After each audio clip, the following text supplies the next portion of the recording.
باشا بو برسالة لخومان نكين بو قرآن 30 جزء بو 20 جزء نية دبلو مانجيك كم روجا 30 تقسيم كده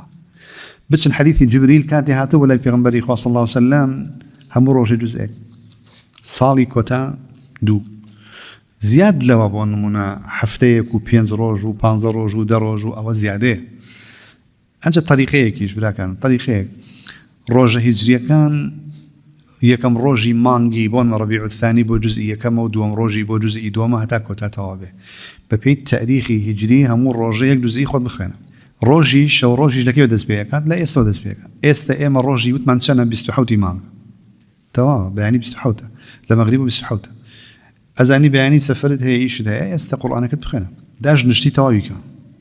نا موبايل ونا بانك دونا نا قاردون نا روجدن ونا اخبار ونا قصة ونيت اما نصيحتك بوط همو كسك